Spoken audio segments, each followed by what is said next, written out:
leen di masaw di ñaanal kii fi jóge tey ñu koy seedal yàlla yërëm ko te xaare ko aljana taxawee njabootam te seddal seen dënn ci mettit bii nga xamante ne moom ci boppam moo koy teg nit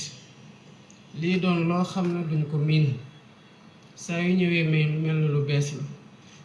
lu ñu xam la waaye lu ñu dul nangu la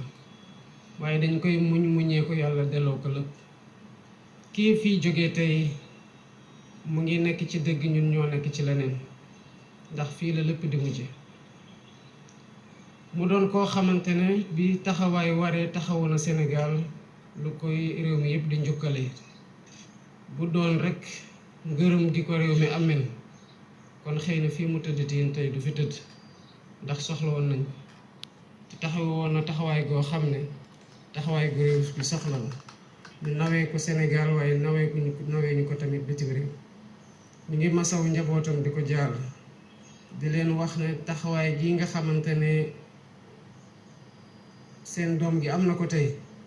nu mu doxalee liggéeyam jàppee ko Sénégal waaye carrière am bi yëpp moo ko may lii tey ni ko réew mi gërëmee ñu ngi koy ñaanal yàlla gërëmee ko lu ko raw te xaare ko aljanal firdawsi salaamaaleykum wa rahmatullah.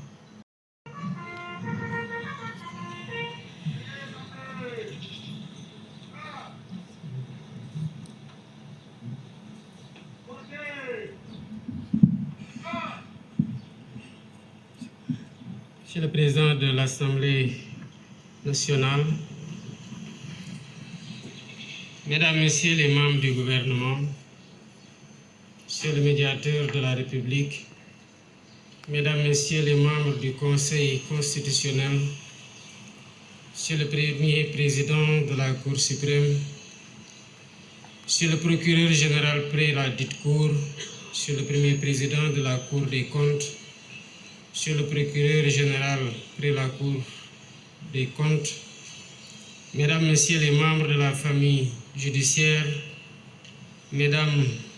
veuves Mamadou Badio Camara, enfants, famille, Mesdames et Messieurs, en ces moments solennels empreints de tristesse et d'émotion, nous sommes rassemblés pour rendre un dernier hommage à M. Mamadou Badio Camara, un homme qui a consacré l'essentiel de sa vie au droit, à la justice et à la République. M. Mamadou Badio Camara, pour y revenir,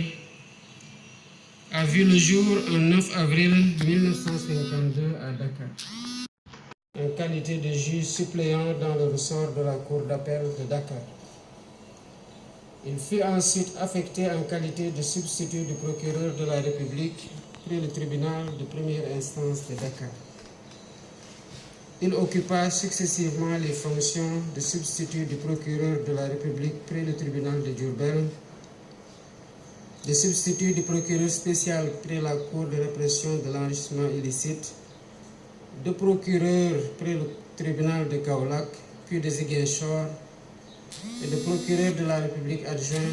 près le tribunal hors classe de Dakar. Ensuite, il a exercé les fonctions de secrétaire général de la Cour de cassation, de président de chambre, de secrétaire et porté ses combats. Nous adressons nos pensées les plus sincères, notre affection et notre gratitude. Au nom de la République, de la grande famille judiciaire et de la nation sénégalaise, je voudrais présenter mes condoléances les plus attristées à toute votre famille. Qu'Allah le Tout-Puissant vous réserve une place de choix dans son paradis céleste. Mbokki Sénégal, gannaaw bi ma leen nuyu di leen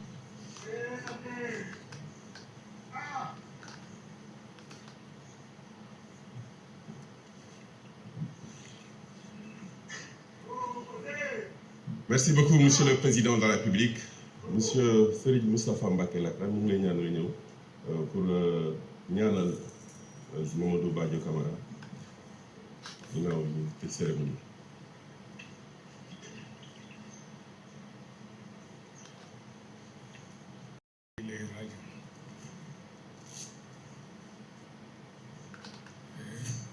kon maa ngi ñaan képp ku fi teew nga jàng Fatiha ak fukki Lixlaas ak benn tëje ko salaatu boo man ku mënul loolu ngay wax allahumma ixfir lahu warham wala ngay wax yàlla na ko yàlla jéggal te yërëm ko lang boo ko waxee rek baax na bu ko defee ñun ñëpp nag nu santaat la yow président ci sa wax ju rafet ji nga wax te def ko ci jàmbaar ji nga xam ne ni jàmbaar tëdd na tey li tax samay wax mënta sori li ba nga daaneel président rek laa bañ mu daaneel ma waaye nit ku rée ngi nii ci moom koo xam ne taxaw na ci religion yépp waaye rawaate na fi nu jógee démb rek Cheikh Mamadou Mountakha woote na président Niass mais leeral na ko ngir ngërëm ak sant ak ñaan kon yéen ñëpp maa ngi leen di ñaan ngeen ñaanal ko te ñaan yàlla def jàmm ci réew mi da jàmm ci la lépp xaj bismillah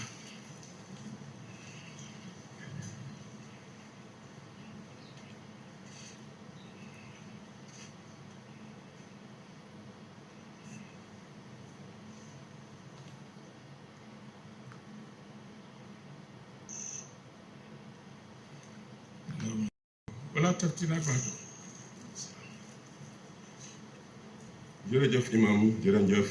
mbooloo mi ñu ngi leen di ñaan ngeen taxel tuuti ñu demander monsieur le président de la république mu retiré wu mais fàttali leen ni ñu ngi koy rob ca cimetière Pikine ginnaaw bu ñu julee tisbaar jërëjëf. leen di masaw di ñaanal kii fiy jóge tey ñu koy seedal yàlla yërëm ko te xaare ko aljana taxawee njabootam te seddal seen dënn ci mettit bii nga xamante ne moom ci boppam moo koy teg nit lii doon loo xam ne duñ ko miin saa yu ñëwee mel na lu bees la lu ñu xam la waaye lu ñu dul nangu la waaye dañ koy muñee ko yàlla delloo ko lépp kii fii jógee tey mu ngi nekk ci dëgg ñun ñoo nekk ci leneen ndax fii la lépp di mujje mu doon koo xamante ne bi taxawaay waree taxawu na Sénégal lu koy réew mi yëpp di njukkale bu doon rekk ngërëm gi ko réew mi ameen kon xëy na fii mu tëdd tiin tey du fi tëdd ndax soxla woon nañ te taxawu woon na taxawaay goo xam ne taxawaay gu réew bi soxla la ñu nawee ko Sénégal waaye nawee ñu ko tamit bitim réew ñu ngi masawu njabootam di ko jaal di leen wax ne taxawaay gi nga xamante ne seen doom gi am na ko tey nu mu doxalee liggéeyam jàppee ko Sénégal waaye carrière am bi yëpp moo ko may lii tey ni ko réew mi gërëmee ñu ngi koy ñaanal yàlla gërëmee ko lu ko raw te xaare ko aljanal firdawsi salaamaaleykum wa rahmatullah.